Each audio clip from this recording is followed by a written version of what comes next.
When it comes to the Swiss format in any sort of event, it's not about getting to the top, it's about staying there. And today, 4 of our 5 undefeated teams will do battle for what could be 2 or even possibly 3 spots atop the ladder. My name is Formal, aka Max von Neumann, but we're not going with that today. Joining me from all the way over on the other side of the desk, trust me, he's there and not in Victoria, it is one Ewan Midnight Reed. And welcome back. Are you keen for today? Because I think we're finally going to see some of the best teams our state has to offer.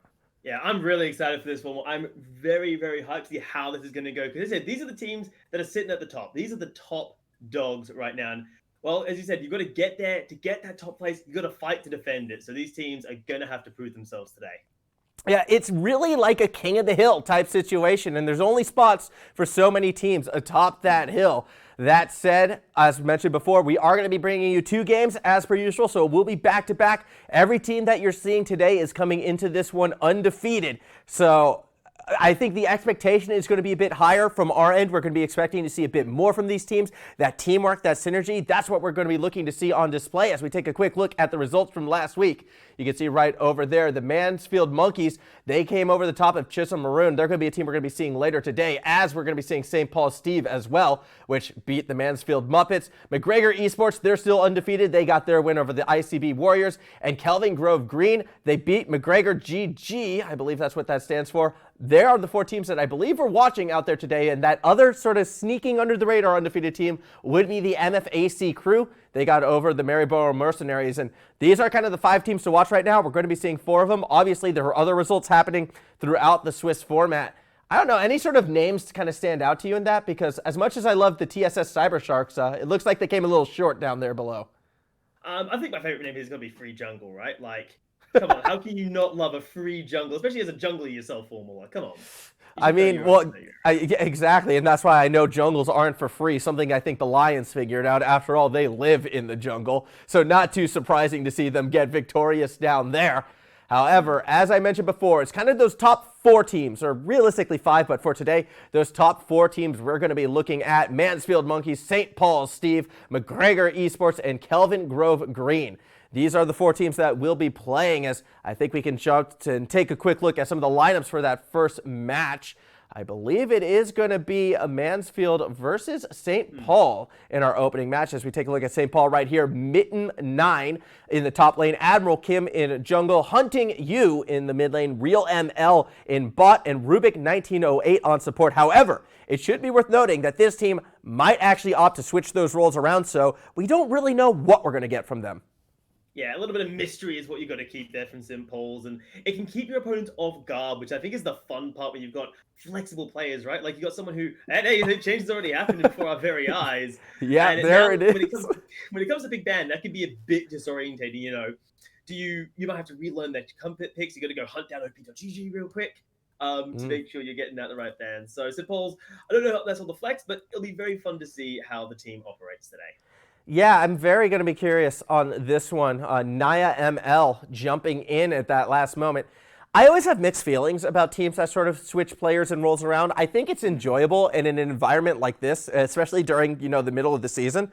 Probably the best time to experiment with it, but as we get later into the season, similar to traditional sports, League of Legends is that type of game where you benefit from practicing and understanding one role, one position, one type of player. You know what I mean? Not everyone is the point guard on the NBA court, as you would know as a basketball coach yourself. So I do prefer when people stick with one role. I don't know, do you ever mix it up when you're coaching basketball?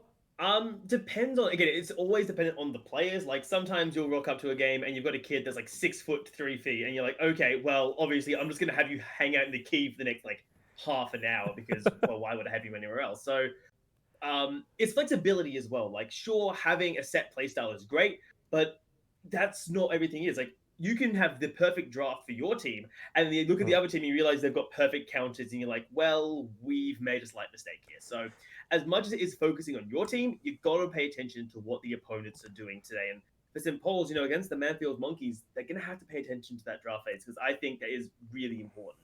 Yeah, absolutely. Speaking of opponents, let's take a look at who they're going to be up against over on the red side. It is the Mansfield Monkes.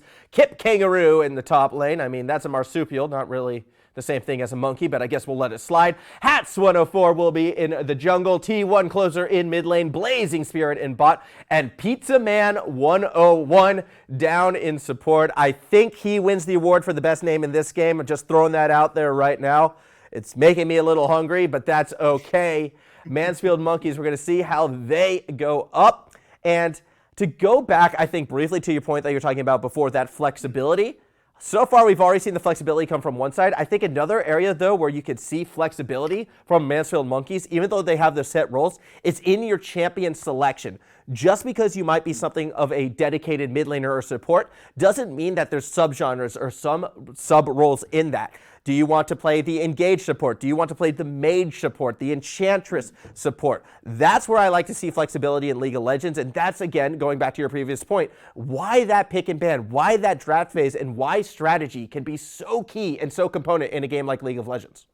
Exactly, and for what is in Season 11, of course, the draft kind of is a bit, I don't want to say stale because we reached a point here, but like, for example, when we look at the highest competitive tiers, the draft is very predictable, I think is a good way to word it as right now. You know, Kai'Sa's pretty much locked in exclusively. You see top laners being relegated to tank duty. But the joy of the high school scene in, of course, Queensland right now is that it's a little bit of everything you can pick. There's a lot of comforts for a lot of players. Darius, for example, up here is pretty much the exclusive you gotta pick it champion. Yeah. So like, it's as much as, okay, what is really strong and what can your players actually bring to the table? Like, if you, for example, if Mansfield wants to run a protection style composition, and then they decide, well, Pizza Man, you got to play Janny, you got to play Lulu, you got to play one of these enchanters, and Pizza Man's not comfortable on one of those champions, as much as the draft would look good, the execution's just not going to be there. So for games like this, we sort of have to disregard the competitive meta and say, okay, what do these players actually feel comfortable playing? Because you definitely want skill over what's considered the best. And you know what? From the spectating perspective, I will be so happy if we get two junglers that doesn't include the likes of Udyr, Hecarim, or Lilia. I'm sick of seeing those three. They seem to be the only junglers that anyone plays right now, and don't get me wrong, they're really good.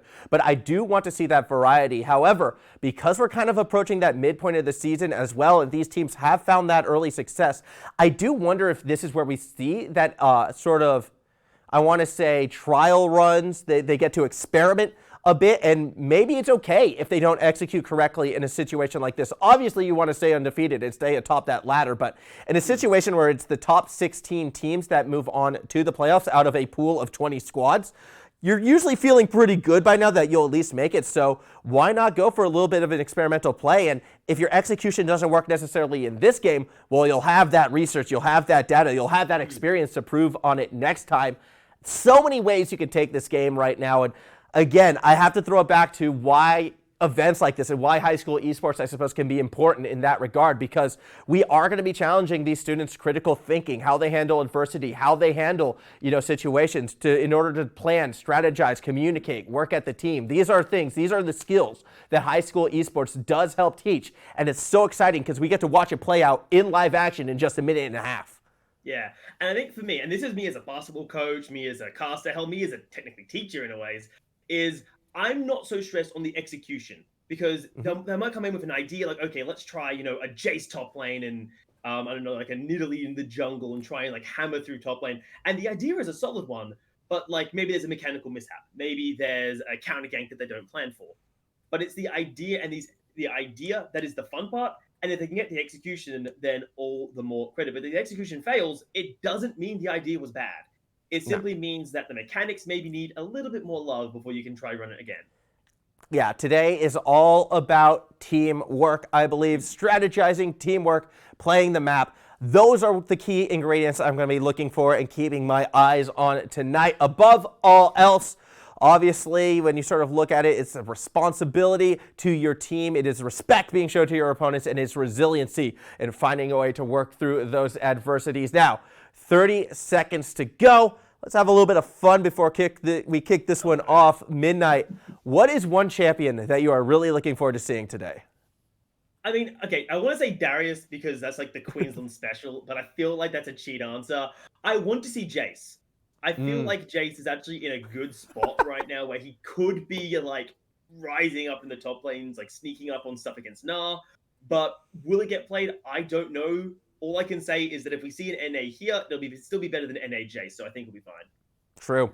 Very, very true. Look, from my perspective, I'm looking to see more Sivers. I still believe Sivir is on the rise. It's a relatively easy champion to execute as well. I'd be a bit concerned if I see a Jace because I know you don't care about the execution, but there's no reason to go all the way to hard mode in our very first game of the afternoon. Then again, it is these players' third games.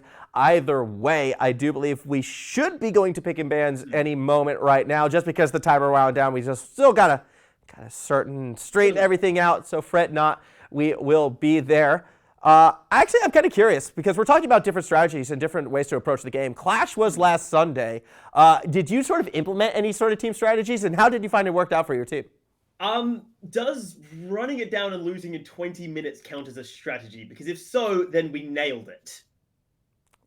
Well, you know what? If that's what you were looking to do, throwback actually, for those of you who want to see League of Legends a bit more ingrained into the real world, I believe it was back in 2019, the WWE of all things did like a crossover event with League of Legends, and they kind of had like an NXT team versus a like WWE main roster team. And they got a couple of ex-pro players / streamers to be the coaches, Tyler One and Cutie Pie. I'm sure people watching knows who they are.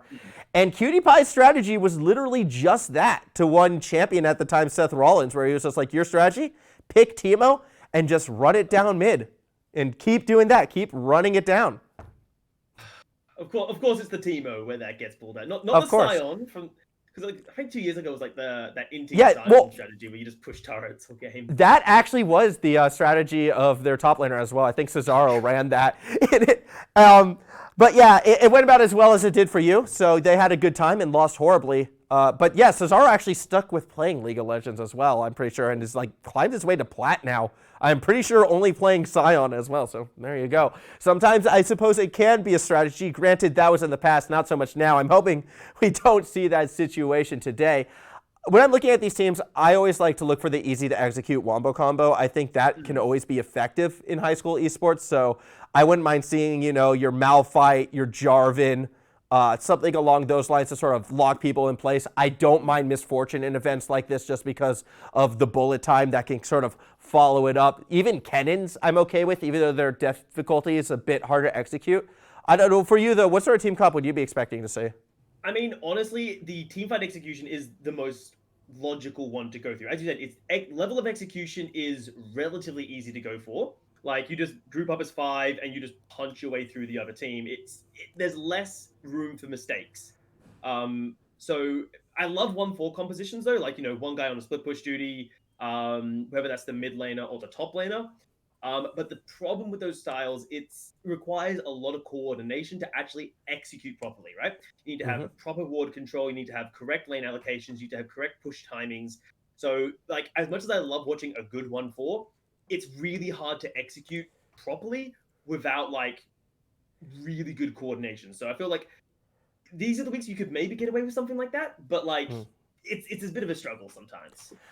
You know what? If one of those types of team comps, though, does get executed well, I think it will speak volumes onto the level where that team is at and sort of what to expect from them in the future. So while I'd be a bit more hesitant to select that for a team I might be coaching at this stage of the event, if a team feels confident enough to go for it, and if they pull it off, they could be miles ahead right now. So it could be very exciting to see. And as we mentioned before, now could be the time to sort of trial that out. That would be a lot of fun. Obviously, you know, we did sort of mention before over the past 2 weeks, I did say those first couple weeks are all about establishing practice routines, balance, and patterns in your life to help you find the most success, you know, finding times to study in between practicing League, in between your schoolwork, in between proper diet, sleeping, all of the above. I do believe by being a 2-0 team at this stage, you're probably one of the schools that were able to put it together a little bit quicker, which is why you could start experimenting and going for those more tricky team compositions at about this stage of the event. Either way, we're going to find out where each of these sides opt to go. We are into our picks and bans, and already St. Paul's perhaps a little bit afraid of that wombo combo. They get rid of one of the most damaging wombo junglers in Fiddlesticks first and foremost. Yeah. And the other ban, the Kai'Sa, is not too surprising on that side. We talked about her briefly today. And hell, even the Misfortune that you yourself mentioned, Form. I hate the champion. God, they are just squeezing the 80 carry pools. Yeah, 80 carries, not having a good time, but I think St. Paul's was taking notes. They're getting rid of the team fight Wombo champions. They don't want Mansfield to sort of adapt that strategy, and I have to admit, I'm smiling and dropping a tear of joy for this St. Paul side. I think it'll only benefit well for them as we wait to see that third ban. Do we keep squeezing out that bot lane? Do we look towards mid or top, or do we just decide not to ban at all and go ahead and let our opponents take a swing? No, it's the Wukong that is our third ban for SP. But the ban that I'm a bit worried and not seeing, while a Malphite makes a lot of sense because we want to, hurt these team fights, is actually the Cho'Gath. Now, he's been sneaking up in these ridiculously hard to kill top lane beef balls. So I don't think he'll be first picked if the teams do look to prioritize him, but that's always the possibility. Here, I think you look for either your marksman or your jungler. I think would make the most amount of sense depending on what level of productivity you want to go for. And it looks like they are going to grab themselves the Volibear, so that's going to be very interesting to watch because he's not a conventional jungler, right? Like you want the Udyrs, the Hecarims, but he can still do a job, but his clear is a little bit on the slower side of points. It's a little bit on the slower side, but it's also a little bit beefier at times and can have those stronger early level skirmishes and ganks. I really like the Volibear in situations where a jungler kind of feels like they're going to be carrying a big brunt and a big load during a team fight, especially in that early mid game. And that tells me that St. Paul's is going to be looking to be a proactive team. Speaking of proactivity, if this is a mid lane Ekko, they like to get aggressive fast, and already I'm kind of getting the vibe, Midnight, that this could be a very, very fast tempo and a very, very action-packed game. Yeah, you'd hope so from Mansfield, because they first picked the Ekko without knowing the matchup. Now, typically when you're red side, that isn't standard, but it could also be a very good comfort pick for the Ekko, and it kind of does put a little bit of pressure on St. Paul, say, okay, well, now whichever mid laner we want, has to be able to survive Ekko in lane. Now, there's a variety of options for that one, but I'll come to that in a second. As the Graves lock-in Volley top? mean that, yeah, it's going to be Volibear top instead of Volibear jungle. That I'm a huge fan of. Graves is a ridiculously good jungler, in my opinion, still. And he should be able to go toe-to-toe with the Hecarim for most parts. The one thing I'm worried about, though, which you were starting to touch on before as Rubble gets hovered, and I'm not sure I'm going to be a fan of this pick for this very same reason. One of the benefits of the Ekko Hecarim jungle mid synergy, if that is indeed what Mansfield is opting for right here, is they hit early power spikes at around the same time. It's actually quite easy to synergize a level 3 Hecarim gank with a Ekko hitting level 3, where he is arguably strongest and has that kill potential in lane straight away. And typically it happens right in that mid lane. So normally when you see this duo get locked in, you kind of have to go for a more early game defensive mid laner. And Rumble ain't it. Rumble can leave himself exposed if he's not managing his heat correctly and might be a little too far in lane. So with the Graves locked in as well, you could either be trying to set up for sort of a counter engage in that mid lane, or you could be thinking we're playing covered right now. But I feel like we could be seeing early action, as I said before. Watch out for level 3/4 in that mid lane. Yeah, and the Rumble does feel a little bit odd here, but it might just be the Doing B style, where it's not about the laning phase, right? Like, you don't really care for the laning phase. You're happy to drop CS because you scale incredibly well with 1 to 2 items, and you'll be fine after that. And just do some roaming, get your Predator boots on, and go literally anywhere that isn't mid lane, right? Ekko can't kill you if you're not in lane against him. Easy solution to the problem. As we do keep moving along, that's a more squeeze in the bot lane, might I add. We have seen 1, 2, 3, 4, 5 80 carries banned out in this game. Follow that up with a Jax pick, and we were sort of talking about this before, the idea of perhaps a 1-4 split push. Could that actually be what Mansfield is attempting right now? It kind of more looks like a 1-3-1, honestly. With the Jax and the Ekko both operating as viable split push threats, you could do a 1-4, but realistically, a 1-3-1 would work quite well here. And if St. Paul's locking an Alistar, it actually helps the Mansfield Monkes out a ton here, because a 1-3-1 composition fundamentally operates in that Jax and Ekko live on the side lanes, they push them in, they can duel whoever comes to deal with them. So Jax should be able to deal with Volibear mid to late game. Ekko should be able to deal with Rumble in the mid to late game. And then the only way you can really punish them is either collapsing on the person on the side lane, in which you lose the pressure in mid lane because you'll have the Ezreal, Yuumi, and Hecarim hanging out mid, or you collapse on the mid. But my worry for St. Paul's is look at St. Paul's actual viable engages. They've got Alistar combo and Volibear throwing himself forwards through the air. Like, that's not as much engage as I would personally like to see. Yeah, I feel like for St. Paul's, if they're going to find victory in this game, it's got to be a little bit of win lane and then use that to just like, for lack of a better term, almost run it down a mid lane or run it into objectives. Like, they need to be proactive at a level that has to force Mansfield to be off balance, because if Mansfield plays the game they want to play, it's going to be a relatively cool, calm, collected mid game, maybe an aggressive early game in mid lane itself, but then you kind of ease it back once you get a lead, sit on that lead, and almost slowly choke your opponents out. And St. Paul's are going to have to try to find ways to disrupt that, and that means almost playing into them. And that's going to be tough when you have characters like Ekko, like Ezreal, even Hecarim and Jax. All of them have such great escapability. St. Paul's has their work cut out for them in this matchup.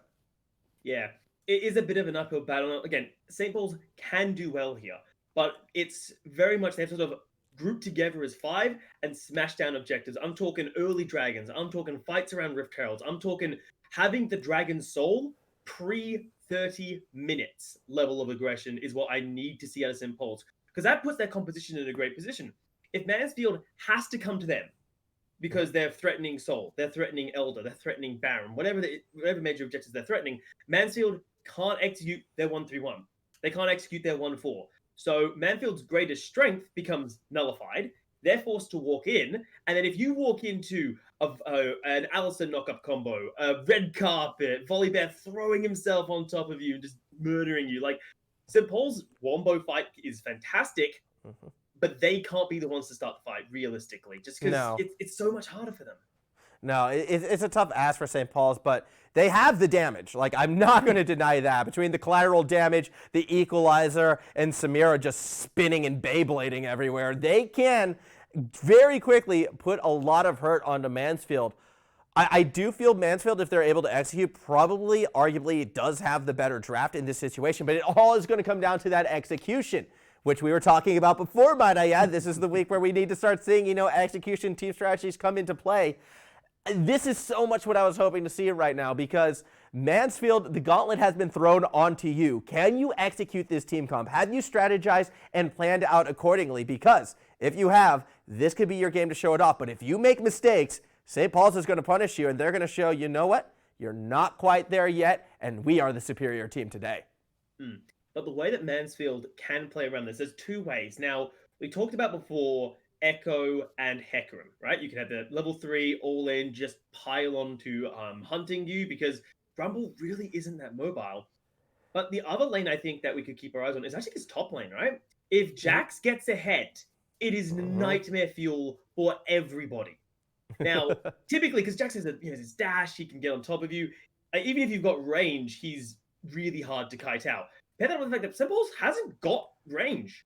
Graves is close range, Samira is close range, and the rest are all melee. So if you let Kipkangaroo's Jax start snowballing 2-3 kills early game, MESSI won't be able to hold him in the side lanes. And whenever it comes to these objective fights, which should be St. Paul's advantage, you've got to take into account the Jax effect of if Jax has, a Triforce and a Blade of the Rune King, he can just 1v5 you because he really wants to.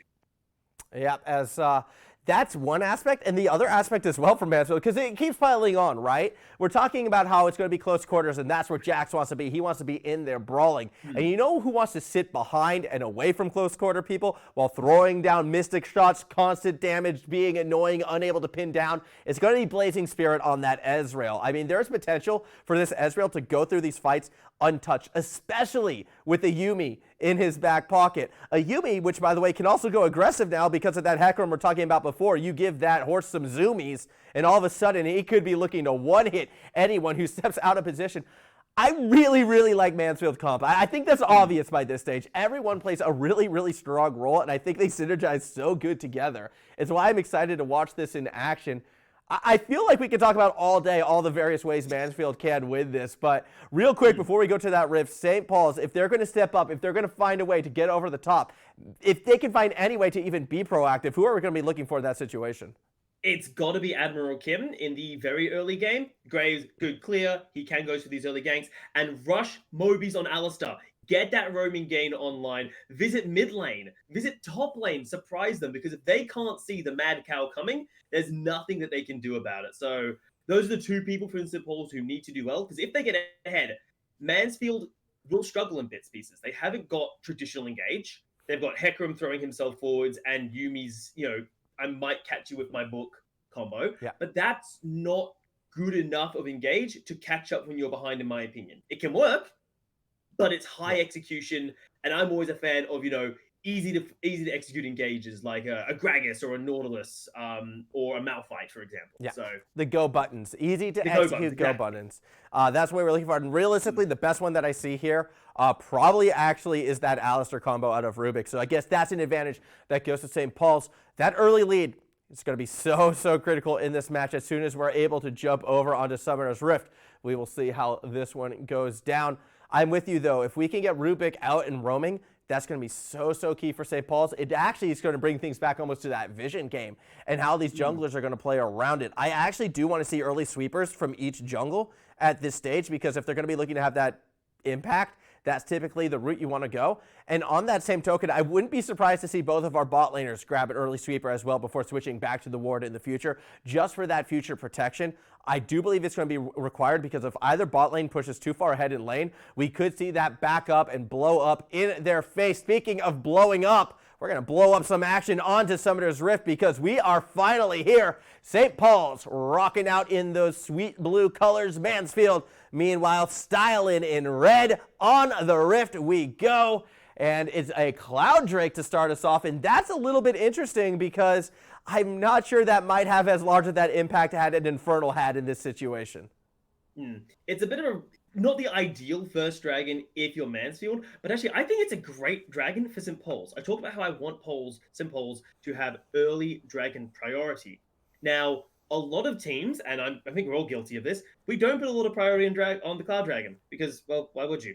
So this could be St. Paul's. They could try and, do a bit of a cheeky jungle path of Kim, grab it nice and early, and start the timer for the Dragon Souls nice and early, which is kind of what I really want to see out of St. Paul's.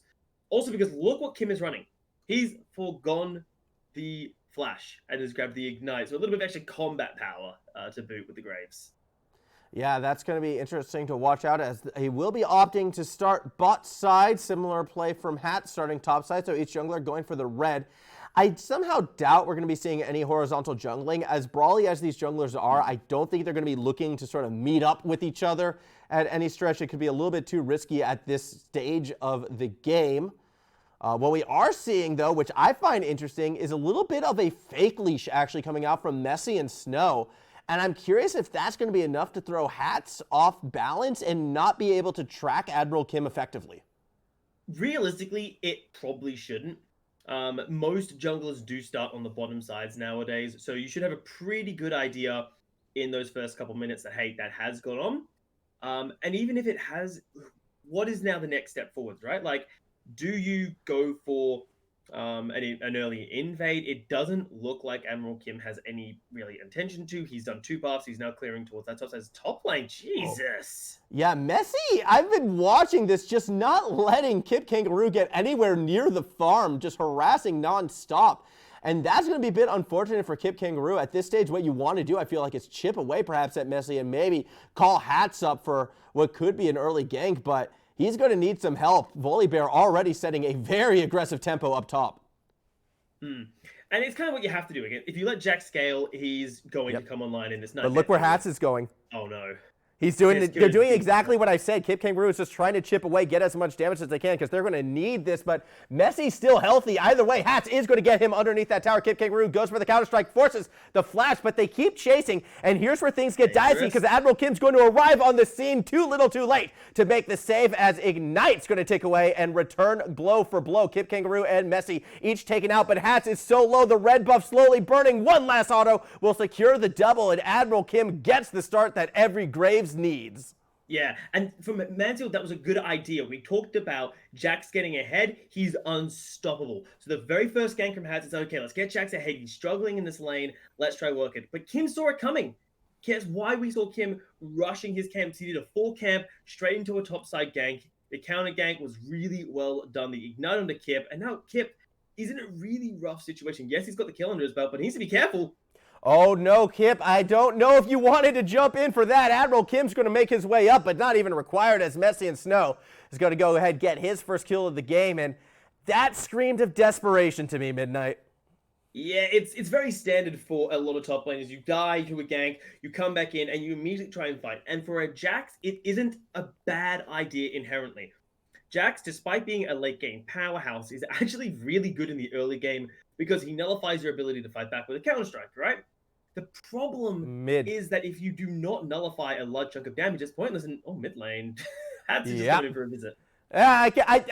He ran a couple laps around there. I think that's why the camera opted not to jump up. It knew that it was a bit of a front. But to go back to your point with Jax, I almost want to call it the Shinshin approach, because I feel like he's the one who's almost made that style of Jax more famous and more well known. Yeah. It's because, again, you know he can fight back. Oh, no, give us a second. Closer's in trouble. Oh, this is not a good time for Closure at all. Admiral Kim is going to arrive. A nice parallel convergence, though, does stun Kim and may have actually saved Closure in this situation. There was no flash available going into that, so well played by the Ekko. Yeah, got the stun down, got the speed boost from the Z Drive Resonance, his passive, and then just runs out to safety. Meanwhile, Kip, you can't fight in this situation. Volibear is now too tanky for you to duel. You need your Triforce or the Divine Sunder, whichever variation you like to go for now, because you can't fight the Volibear. He's simply too strong. And this comes down to understanding champions and understanding matchups, and why I feel like practice can be so important in a game like League. Jax typically isn't really that early game dueler that Volibear is, so even if the itemization was a bit more even at this stage, Kipkangaroo would still probably find himself behind it in the matchup against the Volibear, and it might be there, to set up another gank, but with that control ward in place, MESSI and Snow is going to be fine, safe, and dandy.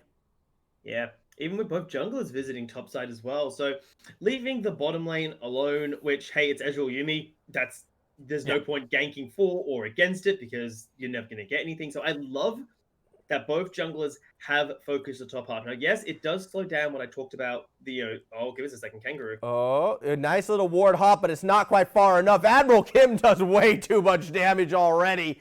Give him his third kill of the game, a hat trick, and we're only 6 minutes in. I mean, it's a bit of a lazy positioning, right? Like, you had to know that Admiral Kim was still topside because there's nowhere else he would be. His jungle's clear, he's coming in for the gank, and his entire goal now is to make sure that this Jax for Kangaroo isn't really allowed to be part of the split push. As an engage on the bottom side. Good side. Combo in the follow-up, as well as BlazingSpirit is able to escape with help of that Arcane Shift. No Summoners burned, but we're starting to see that engage potential of Rubik, and it has drawn the attention of HuntingU. Equalizer can be used. I'm not sure you want to go for this, however, it's really well placed. BlazingSpirit does have to use his heal, still has flash available as well as that Arcane Shift, but doesn't need either as he walks to safety. Now, the Equalizer was more to force BlazingSpirit to recall. This now gives him Pulse the Dragon for free, because look at Blazing's health bar. He doesn't really have a lot to play with. He has no heal, and Pizza Man doesn't have the mana to spam out the Izumis. So now it's going to force him to either back away, give up the bottom half of the map, and that should open Simp Poles for the objective as Kip. Yeah, this is Kip's life for the next half an hour. It's not fun. It's frustrating, and it's why I go back to the idea of resiliency. That is important in League of Legends. You're not going to have a winning lane matchup every time you play this game, and Kipkangaroo is going to be experiencing that right now. You have to understand how to lose a lane gracefully and how not to let it get into your head, but so far what we've seen, Kipkangaroo keeps trying to find trades, keeps trying to find fights, and to me that's telling me this is a player who might be a little bit frustrated, might be struggling to understand this lane situation, and is desperate to turn it back around. The tower's actually going to help things, but he gets baited into going a couple steps too deep, and MESSI and Snow is already there for the punish. Meanwhile, in mid lane, HuntingU, he's only fronting, he's only poking, he'll be fine. We need to talk about this top lane formal. It is exactly as you said. This is a situation where Kip is not, he's probably not, give it a second, actually, Hunting is going to get he's going to back. Yeah. But Kip is not used to being in this situation. He's very clearly a dueling, if he's comfortable in Jax, he's a dueling top laner, and dueling top laners hate falling behind in lane as a matter of personal pride as, oh, MESSI might be in trouble, Oh, actually. yeah, he's actually going to take a tower hit, and that can be the difference right here. Ultimate used by Hats to throw him back into the lane and to secure a kill. Well played. Meanwhile, down below, this could turn into a dive, but again, it's Ezreal Yuumi. It's never going to work. And while we're on the bot side, just something I want to quickly bring up. St. Paul's had a chance to get that Cloud Drake, I feel like, from the equalizer used before, but they opted not to go for it. Yeah, I feel like St. Paul's is still looking to keep topside focused, right? Kim is back up there again. They are very much dedicated to keeping Kipkangaroo down. So I'm personally not a huge fan of it, but actually, Admiral Oh my goodness, Admiral Kim does so much work, but the parallel convergence is not going to land in time. Admiral Kim gets his speed run through as here comes the big engagement. That's right into Yuumi's ultimate. It matters not, though, because of the sidestep. No one gets snared in place, but Nia may have stayed under tower a bit too long. That tower shot is not enough to secure the kill, but how do they get past Pizza Man? This Yuumi with the tower is actually very dangerous. Not enough to secure the kill just yet. Health bar's low across the board. Everyone's probably going to be trying to race down there. The snipe from Pizza Man takes down Rubik, and it's a double kill for Yuumi. Oh my lord.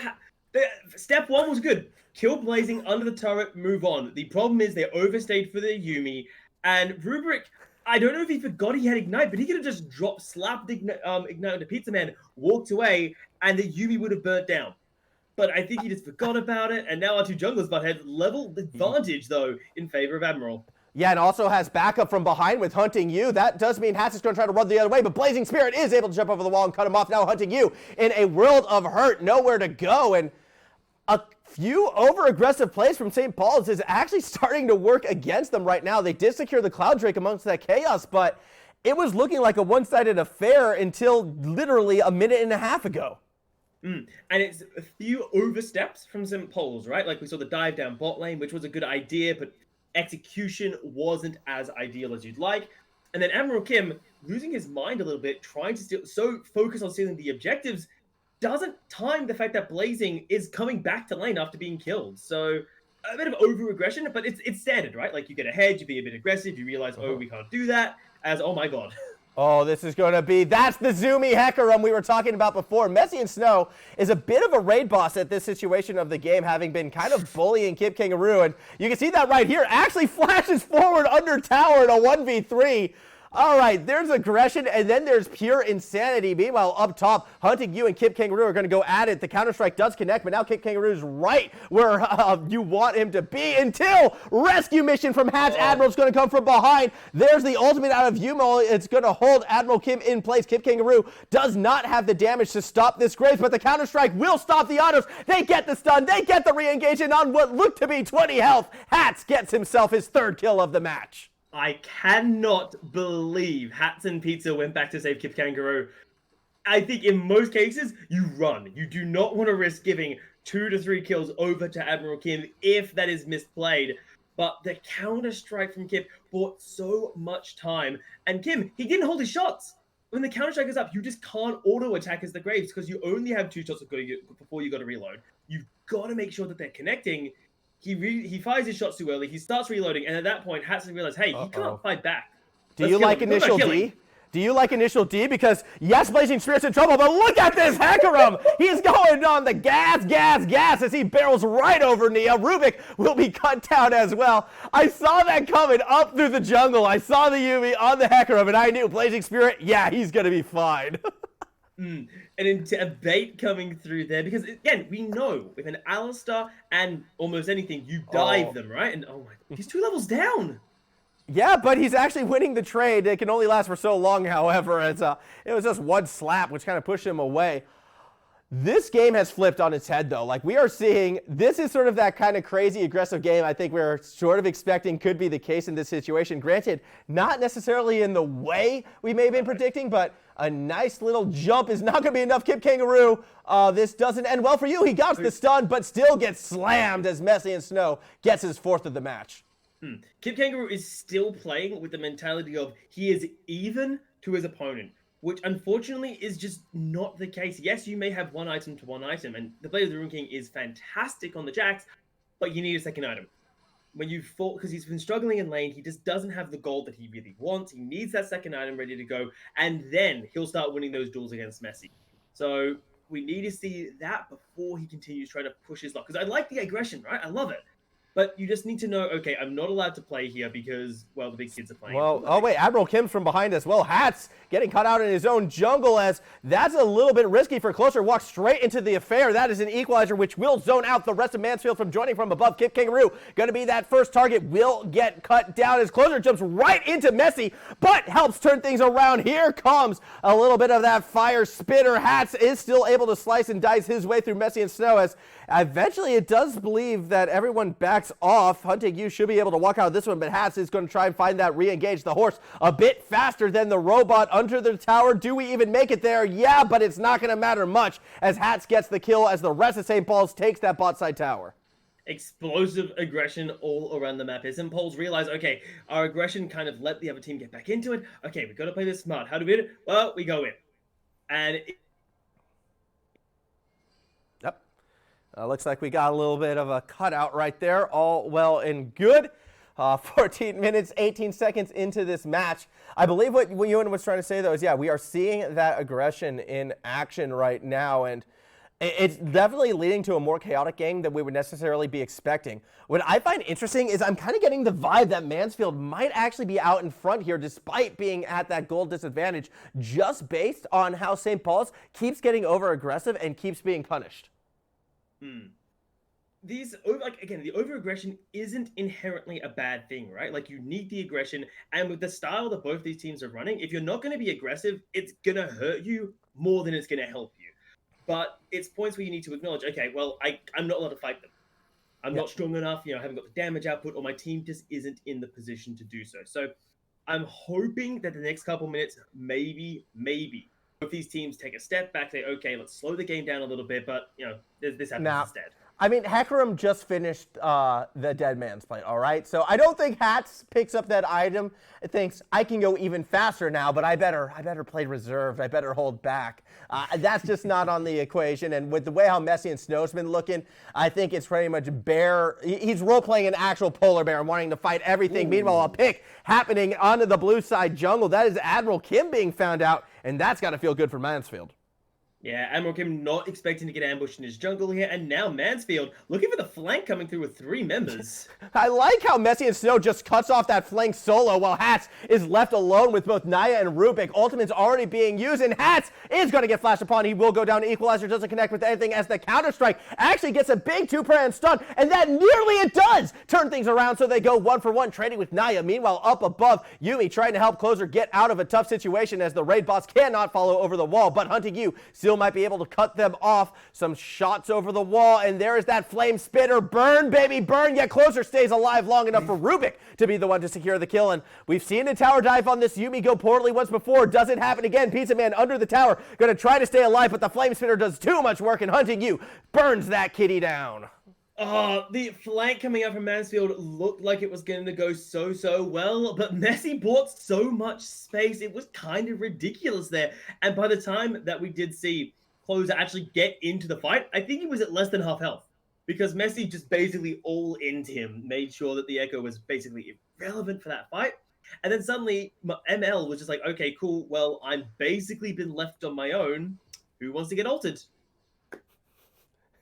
Yeah, it was a well-played fight for sure, especially, I believe, out of the St. Paul side, MESSI and Snow in particular stepping up. But these fights are not coordinated. I'm going to say it right now. It doesn't feel like that during these team fights, the communication is remaining strong. I don't think targets are being called out. It's sort of like the fight starts, and everyone kind of goes for a mix of survival mode / if I see someone at even half health, I'm tunnel visioning and going in no matter what.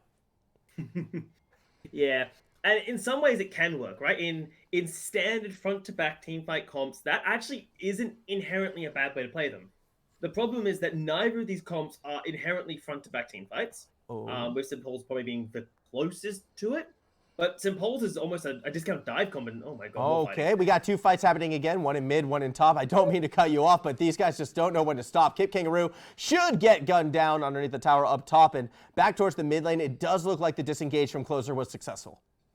Yeah, and Kipkangaroo being hard focused down here is, I'll say some more, but I think St. Paul's is looking for another skirmish.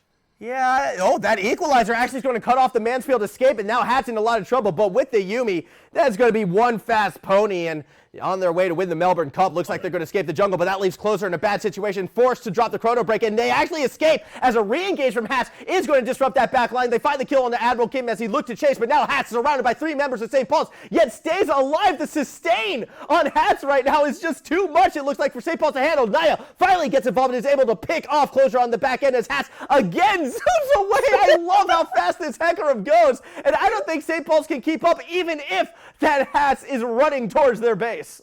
No, at this point, give up the chase on Hats. He's out. He's gone. There is no catching a pony that does not want to be caught. He is truly off to the races. That fight should have gone disastrously for Mansfield, but there was 2 things that St. Paul's were not taking into account. One was Closer re-engaging after basically just getting out by the skin of his teeth, and the other is, as you mentioned in the fight, the sustain of Mansfield, particularly on the back of Pizza Man, and of course the Moonstone Renewer is available to him. There's no healing reduction cut on St. Paul's. It's just been picked up now by the Rumble. So in that fight there, I don't want to even know how much healing the Moonstone did, because it's always a disgusting number. But St. Paul's now need to realize, okay, we need healing reduction for everybody. Yep. Because you get another team fight like that, and you haven't got that available, dishing across on the healing members of Mansfield, and it's going to make the fight just that much harder for you. I mean, we called MESSI and Snow the raid boss before, but if you're going to put yourself at a disadvantage with your itemization, I think Hats 104 may have taken that raid boss title, at least on the Mansfield side, and especially when Pizza Man is kind of riding shotgun along in the Kentucky Derby here at Summoner's Rift. Either way, another dragon is on the field, and it looks like Mansfield are going to try to secure their first. It's going to be an Ocean Drake. Could you imagine the sustain if they get themselves an Ocean Soul on top of everything else? I don't want to do that. Oh, teleport coming through here. Oh, is it going to get stunned? It does. Yeah, but is that the right idea, Kipkangaroo? Is this worth it for you? You just made the bear angry. Meanwhile, the fight happening down below actually leads to a quick shutdown onto Nia, and that's a lot of damage gone from St. Paul's side, but the Flame Spitter still absolutely melts BlazingSpirit, quite literally blazing in that situation. Double kill for Closer, though, might be turning things back in the favor of Mansfield. Parallel Convergence doesn't connect, and Admiral KIM runs for his life, but again, you can't outrun this pony. It's still Closer who gets the triple. He might even get a quadra right here as Rubik falls. That's the quadra. Pentakill up in that bush above, and Hats wants to chase it down, but Closer wants no part of that. They win the fight, and the Ocean Drake is their reward. Yeah, and it looked, the fight was a recovery effort for St. Paul's, right? They knew that they were not able, they tried to get the top lane in, it didn't work out. MESSI? Mansfield engaged. Oh my god, MESSI. Oh, that's going to be a teleport coming in behind. You don't win this one, buddy. I know you've been big, I know you've been strong. Kipkangaroo just going to help force out that flash, but oh my gosh, Closer, got to be a little careful there. He does get that shutdown. It's an unofficial penta, I suppose. Either way, Mansfield punish a very greedy bear. Yeah, and now we get, Kip. This is bullying. Yeah, it's bullying, but at the same time, I'm not sure Kip actually wins that. I mean, if Kip can get on top of ML without ML's dash available, he does. Except if you look at the mini-map, Kip, if you stop running for a moment, I think you just die. Because HuntingU that's is the doing equalizer, exactly and look at how well placed it is. Kip has to run through it in order to keep that tight line. Flame Spitter just out of reach. Nothing is able to connect in. Kipkangaroo got lucky there. Yeah. Probably shouldn't have been able to get away with something like that, but he does. He burns the equalizer.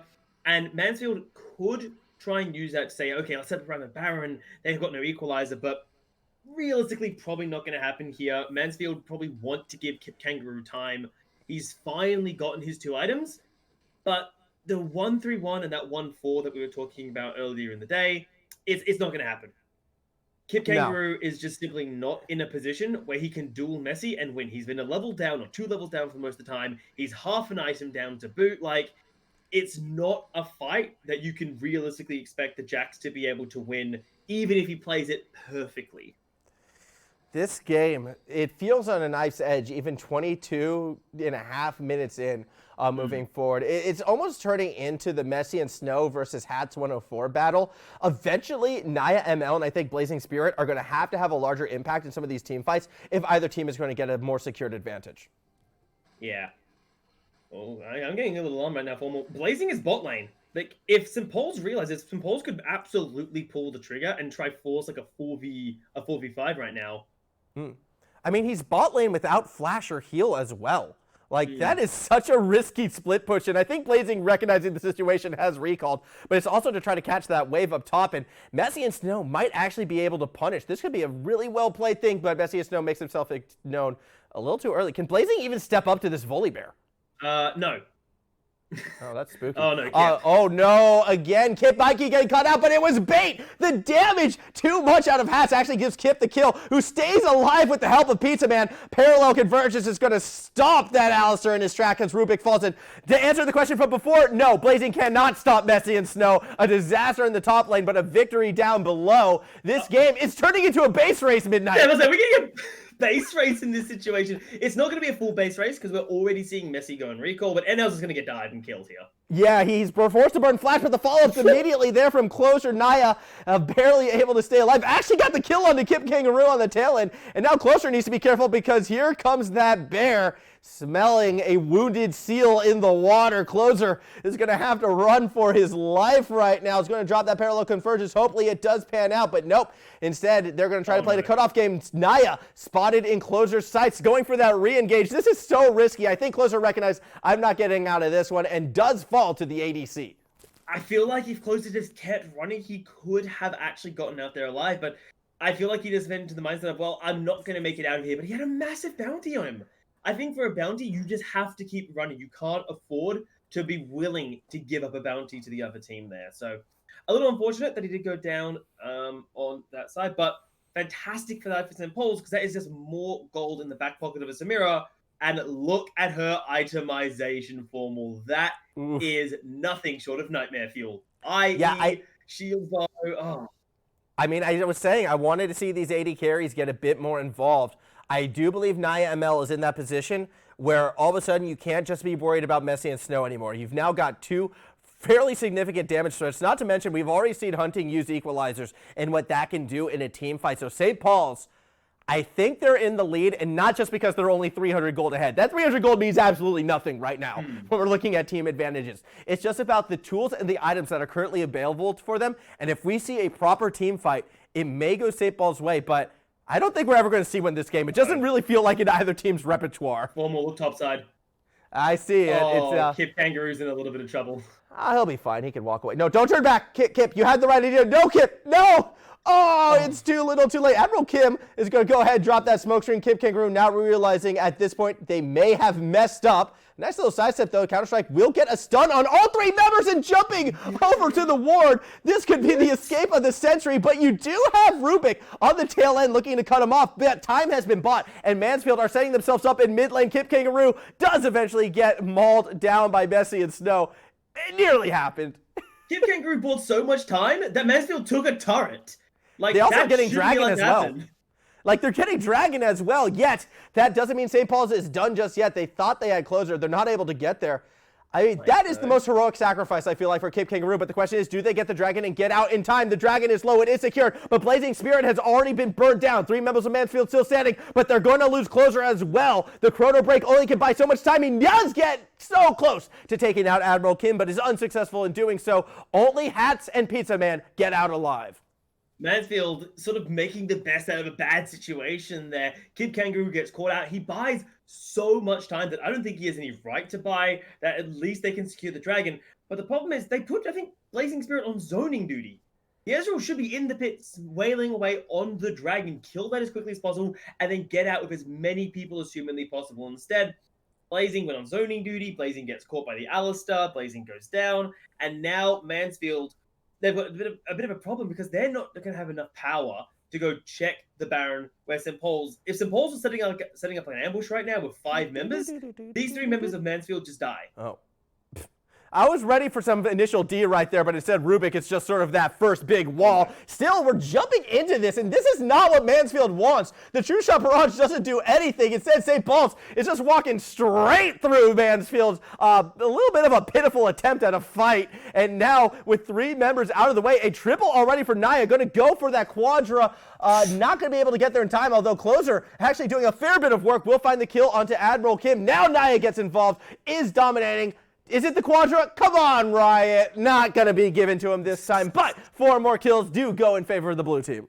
And Mansfield, I just said, if St. Paul's was waiting in ambush for them, the desync spawn timings of Closer and Blazing would cause them problems. Well, turns out that's exactly what happens there. Mansfield run headfirst into the problem, and they lost against 4 members because at that time, HuntingU was farming Krugs. Because, you know, when you feel hungry for Krugs, you've got to get the Krugs. But as a result of losing that fight, because they just were not going to be patient and wait for Blazing to come up, they're going to lose their inhib, or potentially at least. No, again, stopped by Rubric. No initial D today, and a big burst of damage in that front line. Give another double kill for Nia. Blazing, he tries to jump away, but still is stunned by this Volibear. Can he make it to the fountain? Yes, his Closer is going to help back him up. You can see that laser get rid of a cannon, and you can see the parallel convergence get a stun. Alistar actually falls to Closer. No Rubik's cubes today, but the damage may already been done. Inhibitor is gone, and canyons are wailing on those Nexus turrets. It's time for the last stand. BlazingSpirit and Closer, what can they do? They can burst down NiaML. That's going to be enough to force St. Paul's back for now. Yeah, St. Paul's maybe a little bit greedy looking for the Nexus turrets. They could have just gone for the inhibitors. But I don't really blame them for that aggression, right? Mansfield had made 2 rather critical mistakes, one after the other, running in to the topside jungle without your firepower, and then, of course, Rubric's beautiful interception of Hats to stop any damage lying onto ML. ML was able to wail away 13, 5, and 3 on this Samira. So, St. Paul's are in a good position, but it's not over yet, Formal. Only 1 inhibitor down, 2 dragons apiece, and 5k gold difference at 30 minutes. We've both seen games go a bit crazier than this, so Mansfield are down, but they are certainly not out. I mean, go back to that very first game we had this season if you want to see a crazy comeback. This hasn't really been a comeback, though, Midnight. This has been a blow-for-blow sort of heavyweight brawl, I want to say. Throw a shout-out to, WWE Fastlane. This looks like almost the main event in that, where it's just 2 people just going at each other. And with the way how things are going from here, I do feel like even though Mansfield is a bit staggered right now, if they get one good engage, if Hats can find that back line and just take Nia or HuntingU out of the equation before they can throw down their own damage, this fight could easily go that other way. So with Baron still on the map, I imagine that could be the point of contention that wins the game for one of these teams. Well, these teams are going to look at it, but the thing that might cause some hesitation, Formal, is in less than a minute, Dragon number 5 is spawning. Now, all teams are going to get dragged down in. Now, Kip is topside, but he has... no, Kim. Oh, he goes golden, and he's going to be buying time, but with the parallel conversions, Rubik was actually zoned away. Yet, somehow Kim isn't jumped upon. They're not wanting to commit, not with their jacks up top, even with teleport available. Mansfield not wanting to risk this fight, and St. Paul's may have gotten away on that hesitation, and now they're looking to take advantage of it. Into the jungle we go. It's a little safari expedition, trying to find some Mansfield Minotaurs, perhaps. But they don't find anything yet. All they find is the tail of a ghost horse, as Hats will back away. Dragon still spawning in 12 seconds. So Mansfield has made the decision they don't want to actually contest for positioning over the objective. Look where they are. They're pushing top, they're pushing mid. They're saying, take the dragon, we're going to take your base. And if St. Paul's don't react to this, they could actually lose everything. Oh my goodness, yeah, this is the base race again. Kipkangaroo needs to teleport into this play. You need full strength right now because it looks like Mansfield, they're getting an inhibitor at least. The flame spitter already being used. Here comes that counter engage, but it looks as if Mansfield have already made their great escape and they're peeling right back up TB above. behind. But take a look at the river. That is that TB flank, and that's going to be MESSI and Snow looking to cut off any sort of stragglers who might be lagging behind. Speaking of stragglers, that could be Kipkangaroo. Equalizer gets 3, but it turns into a re-engage and forces HuntingU to go golden right away. A quick flash is not enough to save him from the true shot barrage, but MESSI and Snow has arrived and is already mauling one Closer. But with the backup from Mansfield, they actually take the bear down. That's 2 members of St. Paul's no longer on the equation as Rubik is still looking for the fight. Here comes NiaML, and he gets immediately stunned by the parallel convergence, yet Hat is able to find that re-engage, but it's not going to be enough. Give him the penta, no! Stolen away by Admiral KIM, but St. Paul still wins the fight. What a recovery coming out from St. Paul's there. Mansfield looked great. They grabbed the inhib, they rotate topside, they've got a 5-man squad ready to go. And St. Paul's, it was such a slow fight from them. They filtered it in one member. MESSI came in the flank, it didn't work out. He died so early on into the fight. HuntingU's the ultimate, the equalizer from the Rumble wasn't phenomenal. It landed on a couple members, but it didn't get a lot of damage down. But then the follow-up, NiaML on this Samira to finally say, all right, you know what? I got this. Walks in, deletes people, and this is a team fight that wasn't even perfect for ML because he got stunned like a second into using his ultimate, and he still cleaned house. I thought that parallel conversions had won Mansfield the game. Mm. I thought that was it. Mansfield has won. Instead, everyone's reporting Admiral KIM at the end of this one for sealing away that pentakill. I joke, of course. What a team fight, though, from St. Paul's. What a way to turn that one around. What a game of League of Legends we are watching, because I haven't had my voice crack like that in a good long while, but this game is bringing all the emotions out of me. We are nearly 35 minutes into this one. Mansfield might be down, but as we just saw, they clearly are not out. However, fighting another team fight like that, fighting another situation like that, is going to be very difficult for this red team. Yeah, because Mansfield, that was in some ways, that was a perfect setup for Mansfield, right? They got themselves turrets, they got themselves what looked to be the start of a good team fight, but the issue is that St. Paul's execution was just better, and now they're being forced back, and we're seeing stuff like this happening. Yeah, this is all re-engaged from closer is not what the doctor ordered, Chief, because MESSI and Snow is here, and that is one giant bear. Actually looking to give the kill over to Kim. In the end, it actually allows that Yuumi to escape, so there you go. Perhaps a little bit of a misstep, but it might not matter because the mid inhibitor is already gone. Once again, a last stand situation for Mansfield. It is 5v4. Watch for BlazingSpirit. Watch for Hassan. Watch for the Rubik's Engage. Two shot barrage comes straight down the middle. But everyone is fleeing out of the damage. Here comes that counter engage. And it's going straight down Mansfield. St. Paul's gets the ace and will remain undefeated through week 3. And there was no one to stop ML from tearing Mansfield apart. No Counter-Strike was used. The devastating charge of the Hecarim just wasn't targeted there. Once ML gets that ultimate online, there's nothing you can do to stop him. Like, in the one team fight where we did see it almost work, it was not able to come through there. So that will be St. Paul's winning in a phenomenal fashion. Yeah, that was an absolutely incredible game. What a way to start off week 3. I mean, this was going to be the battle of our best teams, right? This is the undefeated teams going at it. And by goodness, did that first game deliver, because this is what we kind of, from an entertainment standpoint, what we wanted to see. I suppose if we're going to be critical and go back to some of the talking points we had at the start, sort of looking for organization, team fight strategies, maybe not quite there yet. It was a very scrappy game, but I mean, who cares when it's that fun, right? Yeah.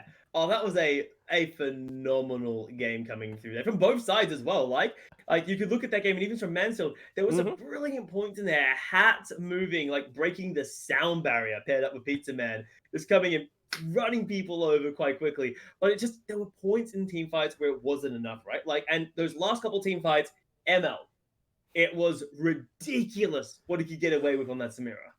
Yeah, I just always felt like from the start of that game we were going to be waiting for that bot lane impact, and eventually they would be coming through. Well, now we got to see what would happen at the tail end. Nia had that damage. I still believe the pentakill was stolen, but I'm curious what you all think over in Twitch right now. Either way, we are going to be throwing it to a break when we come back in roughly 7 minutes or so. It does, okay, yeah, now it's on that side. There it is. In roughly 7 minutes or so, we will be having our second match of the evening, so don't go anywhere. More high school League of Legends when we return.